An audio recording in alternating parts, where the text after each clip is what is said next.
Hello everyone, this is Shweta Pandey. Welcome to step up academy. Students, आज के session में हम बहुत इंटरेस्टिंग टॉपिक डिस्कस करने जा रहे हैं। इंटरेस्टिंग इसलिए है क्योंकि हमारी कंट्री से रिलेटेड है और इसी के साथ साथ एक ऐसी कंट्री है जिसको जानने के लिए हम बहुत ज़्यादा एक्साइटेड रहते हैं। तो आज हम जानेंगे क्या, आइए जल्दी से देख लेते हैं और फिर हमारे सेशन को स्टार्ट करते हैं। तो आज का हमारा सेशन है, क्लास हम देख लेते हैं 12th political science chapter number 2 contemporary centres of power और टॉपिक है इंडिया चाइना रिलेशंस। तो आज के सेशन में हम डिस्कस करने जा रहे हैं इंडिया और चाइना के रिलेशंस कैसे हैं। इस चैप्टर में हमने सबसे पहले एक इंट्रोडक्टरी पार्ट देखा था जिसमें मैंने आपको एक चाइना इकोनॉमी की इमेज भी बताई थी और इसी के साथ साथ ईयू, आसियान, ये सब हमने डिस्कस किया था। मैं आपको बताना चाहूँगी कि हम यूरोपियन यूनियन डिस्कस कर चुके हैं, आसियान डिस्कस कर चुके हैं, राइज ऑफ चाइनीज़ इकोनॉमी, और आज का हमारा टॉपिक है इंडिया चाइना रिलेशंस। तो आज हम जानेंगे कि इंडिया और चाइना के बीच में कैसे रिलेशंस है। अब टॉपिक को कवर करने के लिए हमारे डायमेंशंस क्या क्या रहेंगे, तो हम सोशली, इकोनॉमिकली, पॉलिटिकली पूरी तरीके से हम देखेंगे इन दोनों के रिलेशंस को। और उससे पहले एक हिस्ट्री हम देखेंगे, चेन ऑफ इवेंट्स देखेंगे। वैसे तो दोनों नेबरिंग कंट्रीज़ हैं, बट स्टिल हम इसमें समझेंगे कि नेबरिंग कंट्रीज़ के होने के साथ साथ यहाँ पर क्या चीज़ें कॉमन रही, कैसे रूल हुआ, कैसे एडमिनिस्ट्रेशन रहा, कैसे ब्रिटिश जिस तरीके से इंडिया में आए तो क्या चाइना में भी ऐसा कुछ हुआ था, या फिर चाइना की कहानी कुछ और थी, बट दोनों की जो एक तरीके से प्रॉब्लम थी, कन्फ्लिक्ट्स तो हम नहीं कहेंगे, तो दोनों की जो प्रॉब्लम्स थी वो क्या कॉमन थी या नहीं थी। तो इस तरीके से हम हर एक टॉपिक को जो इंडिया चाइना रिलेशंस में सोशली, इकोनॉमिक, पॉलिटिकली, इसको समझेंगे। और आज के इस सेशन में जैसे ही हमारा टॉपिक कंप्लीट हो जाएगा, फिर इससे रिलेटेड कोई भी क्वेश्चन आ जाए, आप एग्जाम में काफ़ी अच्छे से आंसर लिख पाएंगे। ठीक, तो शुरुआत होती है इंडिया और चाइना की। कहाँ से?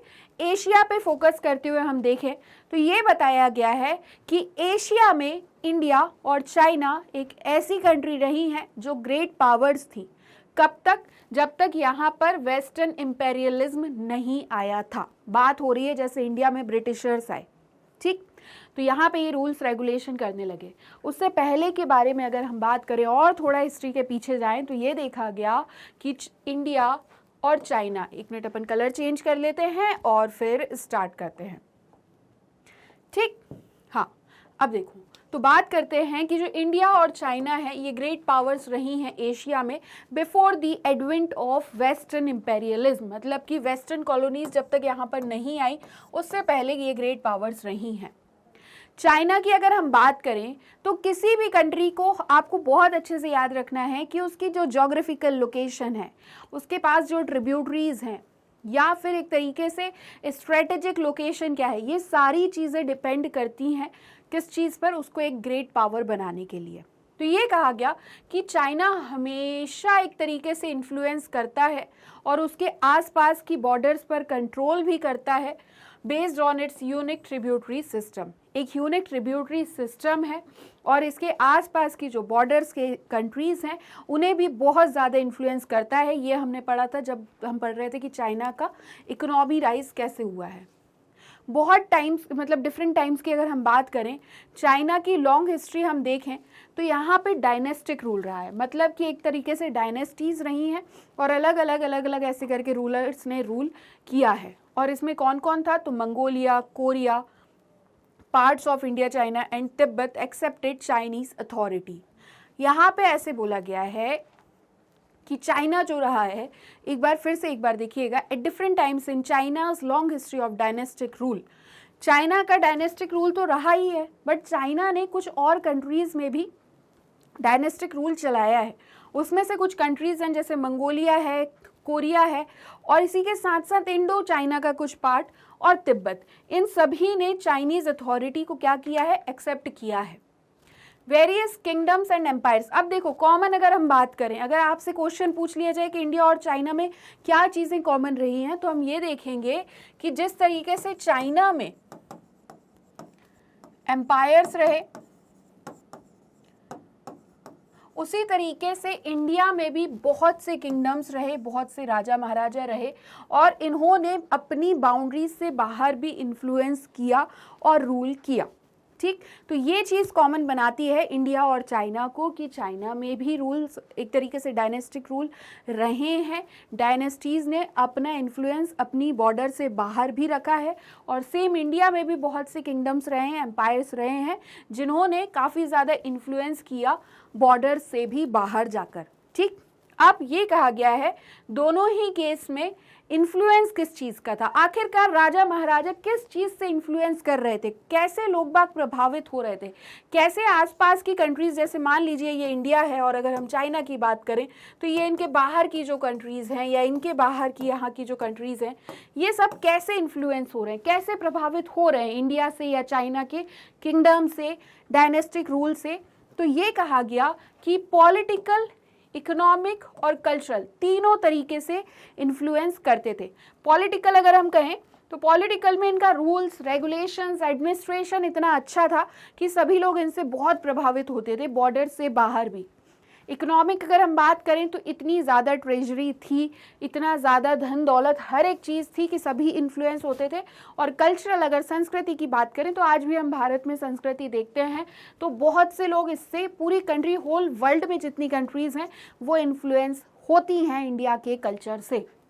हाउएवर, ऐसे रीजन्स, ऐसे क्षेत्र जहाँ इंडिया और चाइना अपना इन्फ्लुएंस बना रहे थे वो ओवरलैप्ड नहीं हुए। मतलब ये कहा गया कि मान लो जैसे ये चाइना है, ठीक है, और ये इंडिया है। अब चाइना क्या कर रहा है, इन्फ्लुएंस कर रहा है, इंडिया भी इन्फ्लुएंस कर रहा है। इसको लिख देते हैं चाइना और ये है इंडिया। तो ये कह रहे हैं कि ये जो एक तरीके से एरिया थे ये ओवरलैप नहीं करते थे। मतलब कि ऐसा नहीं था कि इस जगह पर अगर इंडिया का इन्फ्लुएंस है तो चाइना का भी इन्फ्लुएंस है, ऐसा बहुत रेयरली होता था। इस वजह से इनके बीच में ओवरलैपिंग नहीं होने के कारण कन्फ्लिक्ट्स नहीं थे। और एट लास्ट इस चीज़ से हम ये कंक्लूड करते हैं कि लिमिटेड पॉलिटिकल और कल्चरल इंटरेक्शन था एक दूसरे के बीच में, क्योंकि इनके जो एरिया थे, जो रीजन थे, वो ओवरलैप नहीं करते थे। और ओवरलैप नहीं करने के कारण आगे हम देखते हैं the result was that neither country was very familiar with the other. इस वजह से ये दोनों कंट्रीज एक दूसरे से ज़्यादा फेमिलियर थी नहीं। बट फेमिलियर नहीं थी उससे कोई फ़र्क नहीं पड़ता है, बात तो ये है कि दोनों ही जगह पर एक चीज़ कॉमन चल रही है। ठीक। 20th सेंचुरी में जब दोनों ही नेशन एक दूसरे का आमना सामना करते हैं, कुछ उनको डिफ़िकल्टी आती है फॉरेन पॉलिसी में, कि फॉरेन पॉलिसी के कारण जब एक दूसरे को एक तरीके से डील करना पड़ता है, कॉन्फ्रंट करते हैं, कॉन्फ्रंट मतलब आमना सामना करते हैं, उस टाइम पे थोड़ी सी प्रॉब्लम यहाँ पर क्रिएट होती है। अब यहाँ पे अब दूसरी चीज़ कॉमन लेकर आते हैं। पहली चीज़ कॉमन क्या देखी हमने, डायनेस्टिक रूल एंड किंगडम्स। ठीक। उसके बाद ओवरलैप भी नहीं कर रहे हैं। अब देखा गया कि जैसे ही इंडिया को इंडिपेंडेंस मिलती है किससे, ब्रिटेन से, मतलब ब्रिटिशर्स को क्या कर दिया गया, यहाँ से भगा दिया गया। चाइना एक्सपेल्ड करता है फॉरेन पावर्स को, मतलब चाइना खदेड़ के बाहर कर देता है फॉरेन पावर्स को। तो समझ में आया, इंडिया ने ब्रिटिशर्स को बाहर उठा के फेंक दिया और चाइना ने क्या किया, चाइना ने भी एक्सपेल्ड कर दिया फॉरेन पावर्स को। तो यहाँ से एक होप आता है, एक आशा आती है कि दोनों अब एक दूसरे के साथ आएंगे और एक ऐसा मतलब फ्यूचर शेप करेंगे जो डेवलप करेगा कंट्री को, वर्ल्ड को और एशिया को पर्टिकुलरली। मतलब क्या कहा गया, एक बार फिर से समझो। ये इंडिया है, इंडिया को इंडिपेंडेंस मिली ब्रिटेन से, ठीक है। ये चाइना है, चाइना ने किसे बाहर फेंक दिया, फॉरेन पावर्स को। अब दोनों ने एक ही रोल प्ले किया, भले ही रीजन अलग अलग हुए। तो ये समझ आ गया कि अब दोनों एक दूसरे के साथ आकर एक ऐसा फ्यूचर शेप करेंगे जो कि डेवलप करेगा वर्ल्ड को भी और पर्टिकुलरली एशिया को, क्योंकि ये यहीं के रीजन हैं। ठीक। For a brief while the slogan of Hindi चीनी भाई भाई वॉज पॉपुलर। और यहाँ से एक स्लोगन बहुत ज़्यादा फेमस हो गया जो कि हम आज भी सुनते हैं, और वो स्लोगन था हिंदी चीनी भाई भाई। कारण क्या है, हिस्ट्री, चेन ऑफ हिस्ट्री, अगर हम चेन ऑफ इवेंट्स देखें हिस्ट्री के, तो दोनों में ही किंगडम थे, दोनों ने ही रूल किया, दोनों ने ही इन्फ्लुएंस किया बियॉन्ड दी बॉर्डर्स। उसके बाद एक ने ब्रिटेन से इंडिपेंडेंस ले ली, एक ने फॉरेन पावर्स को खदेड़ के बाहर कर दिया। ठीक, तो यहाँ से वर्ल्ड लेवल पर ये समझ आने लगा कि दोनों इतने अच्छे से वर्क कर रहे हैं, तो अगर शायद ऐसा हो सकता है कि ये दोनों कंट्रीज एक साथ आकर क्या करें, एक वर्ल्ड को डेवलप, मतलब हमारे वर्ल्ड को बहुत अच्छे से डेवलप करें और पर्टिकुलरली एशिया में डेवलप हो। और यहाँ से ये स्लोगन आता है, और स्लोगन है हिंदी चीनी भाई भाई। लेकिन अब हम बहुत अच्छे से जानते हैं क्या कहते हैं, ज़्यादा मिठास में भी कीड़े पड़ जाते हैं। तो यहाँ पे मिठास तो थी नहीं, इतना रिलेशन नहीं था, बट हर एक चीज़ कॉमन थी, तो वर्ल्ड लेवल पर ऐसा सोचा जा रहा था कि दोनों काफ़ी अच्छे से वर्क करेंगे। बट यहाँ पे एक थोड़ी सी प्रॉब्लम क्रिएट होती है, और वो प्रॉब्लम थी मिलिट्री कन्फ्लिक्ट। दोनों ही कंट्री के बीच में जब मिलिट्री कन्फ्लिक्ट आता है बॉर्डर को लेकर, यहाँ से अब ये होप ख़त्म हो जाता है कि ये कोई ऐसा फ्यूचर शेप करेंगे एक दूसरे के साथ मिलके जो वर्ल्ड को डेवलप करेगा, और पर्टिकुलरली एशिया को। ठीक, आगे देखिए, अब इंडिपेंडेंस के बाद दोनों ही स्टेट्स क्या कोशिश करते हैं, were involved in differences arising from the Chinese takeover of Tibet in 1950 and the final settlement of the Sino-Indian border। ये कहा गया जैसे ही आज़ादी मिलती है तो इंडिपेंडेंस के बाद दोनों के बीच में एक डिफरेंसेस आते हैं, और डिफरेंसेस आते हैं तिब्बत के टेक ओवर को लेकर कि तिब्बत किसके रीजन में आएगा 1950 में, और सेटलमेंट होता है साइनो इंडियन बॉर्डर पर आकर। ठीक, चाइना और इंडिया की अगर हम बात करें तो ये बॉर्डर कन्फ्लिक्ट में कौन से ईयर में आए, तो इनका बॉर्डर कन्फ्लिक्ट जो है वो कब आया, ये आया 1962 में, over competing territorial claims principally in Arunachal Pradesh and the Aksai चीन रीजन ऑफ लद्दाख। तो 1950 में तो देखो तिब्बत को लेकर, टेक ओवर को लेकर कन्फ्लिक्ट्स थे। अब अरुणाचल प्रदेश की अगर हम बात करें, और इसी के साथ साथ लद्दाख का जो अक्साई चीन रीजन है, इस पर बॉर्डर डिस्प्यूट्स के कारण कन्फ्लिक्ट्स आते हैं, बॉर्डर कन्फ्लिक्ट्स आते हैं चाइना और इंडिया के बीच में। 1962 के अगर कन्फ्लिक्ट की हम बात करें तो इस टाइम पर इंडिया को मिलिट्री रिवर्स का सबसे ज़्यादा सफरिंग करनी पड़ी, और इसी के साथ साथ बहुत ज़्यादा लॉन्ग टर्म के लिए इम्प्लीकेशंस जो रिलेशंस को लेकर थे इंडिया चाइना के बीच में, वो कहीं ना कहीं तक भी सफ़र करते हैं। डिप्लोमेटिक रिलेशंस अगर दोनों के बीच में अगर हम बात करें तो 1976 तक तो ये डाउनग्रेड चलते हैं, एक तरीके से इतने अच्छे रिलेशंस नहीं होते हैं। उसके बाद धीरे धीरे करके इन दोनों के बीच में क्या होता है, रिलेशंस इंप्रूव होते हैं।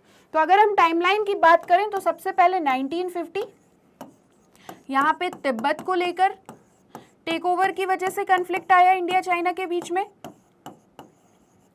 ठीक, 1962 में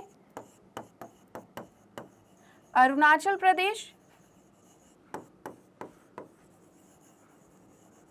एंड अक्साई चीन रीजन ऑफ लद्दाख, या ये कन्फ्लिक्ट्स आए, और 1976 तक तो इनके रिलेशंस और खराब हो जाते हैं। बट थोड़ा सा इंप्रूवमेंट कहाँ पर आता है, तो अब धीरे धीरे करके इनके बीच में रिलेशंस अच्छे होते हैं, इंप्रूवमेंट आने की कोशिश होती है दोनों कंट्रीज के बीच में। जैसे ही चाइना की लीडरशिप चेंज होती है, कब, 1970s में, और चाइना की जो पॉलिसी थी वो और ज़्यादा प्रेगमेटिक हो जाती है, आइडियोलॉजिकल कम हो जाती है। प्रेगमेटिक मतलब यहाँ पर अब विचारों के अनुसार वो कम्युनिस्ट वाली चीज़ें नहीं चल रही हैं, बहुत प्रैक्टिकल होकर हर एक चीज़ को बहुत अच्छे से अब इम्प्लीमेंट किया जाता है। तो अब समझ में आ गया था कि जो इतने ज़्यादा इश्यूज चल रहे हैं उनका सेटलमेंट होगा और रिलेशंस इंडिया के साथ बहुत अच्छे होते जाएंगे। एक सीरीज ऑफ टॉक्स चलते हैं, मतलब कि दोनों के बीच में बहुत वार्तालाप चलते हैं, और 1981 पे जाकर ये डिस्प्यूट जो था, बॉर्डर इशू जो था, उसको इनिशिएट किया जाता है 1981 में। ये कहा जाता है कि चलो अब क्या करते, एक काम करते हैं, बहुत लड़ाई झगड़ा हुआ, अब इनको लड़ाई झगड़ों को रिजॉल्व करने के लिए कुछ बात करना शुरू करते हैं। जैसे ही कोल्ड वॉर खत्म हुआ था, इंडिया और चाइना के बीच में एक सिग्निफिकेंट चेंजेस आते हैं इनके रिलेशंस के बीच में।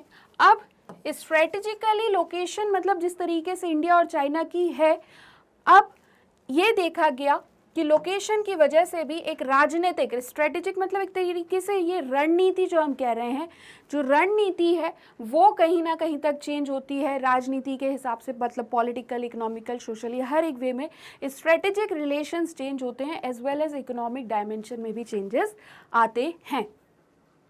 दोनों ही अब एक दूसरे मतलब दोनों को अगर हम देखें तो पूरे ग्लोबल पॉलिटिक्स में इंडिया और चाइना राइजिंग पावर्स की तरह हैं और दोनों ही एक इम्पॉर्टेंट रोल प्ले करते हैं। कहाँ पर? आसियान सोशल और इकोनॉमिक पॉलिसी में। मतलब ये एशियन है, आसियान नहीं है, ASEAN वाला नहीं है। एशिया में इकोनॉमिक और पॉलिटिक्स अगर हम देखें तो इसमें भी मेजर रोल है इंडिया और चाइना का। और ग्लोबल पॉलिटिक्स में हम देखते हैं तो दोनों ही राइजिंग पावर की तरह आज की डेट में हैं। ठीक, आगे बढ़े। अब क्या होता है, ये इतने सारे जो डिस्प्यूट्स थे, जैसा कि हम जानते हैं पॉलिटिकल साइंस में सिर्फ कॉन्सेप्ट्स ही मैटर नहीं करते हैं, इसी के साथ साथ फैक्ट्स भी हमें पता होने चाहिए। मतलब एक चीज़ यहाँ पर ऐसे समझो कि आपको कोई भी क्वेश्चन आ गया मान लो एनालाइज करने के लिए, तो एनालाइज करते टाइम आपको क्या बताना है? पॉजिटिव्स बताने हैं, निगेटिव्स बताने हैं और कंक्लूड करना है। कंक्लूड में भी हमें ना पॉजिटिव की तरफ इन्फ्लुएंस होना है ना निगेटिव की तरफ। तो यहाँ पे जब आप एनालाइज कर रहे हैं स्टेटमेंट को तो यहाँ पे कुछ एग्जाम्पल्स यूज़ करें। इन एग्जाम्पल्स को यूज़ करके जब आप आंसर लिखते हैं तो आपकी मार्किंग ज़्यादा होती है। जैसे मान लीजिए आपसे पूछा गया कि इंडिया चाइना रिलेशंस के बारे में आपको बताना है, तो अब आप क्या करेंगे? उनके हिस्ट्री में बताएंगे किंगडम था, ठीक है। अब थोड़ा आप आगे बढ़े तो अब आप डिस्प्यूट्स बताएंगे। तो जब आप डिस्प्यूट्स बता रहे हैं तो हमें 1950 यूज़ करना है, 1962 यूज़ करना है, 1976, 1981, ये होते हैं फैक्ट्स जो हमारे आंसर को बहुत सुंदर बना देते हैं। ठीक, तो ऐसे ही कुछ एग्जाम्पल्स है। ये बताया गया राजीव गांधी जी चाइना जाते हैं दिसंबर 1988 में। और क्यों जाते हैं?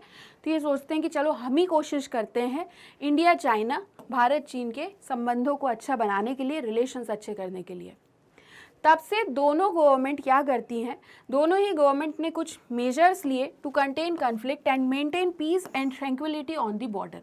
मतलब कि जो बॉर्डर रीजन है, अगर हम बात करें ये चाइना और ये इंडिया, तो यहाँ पे शांति स्थापित हो सके इसके लिए दोनों ने एक इनिशिएट की ये चीज़, तो बॉर्डर पर पीस और ट्रैंक्विलिटी रहे।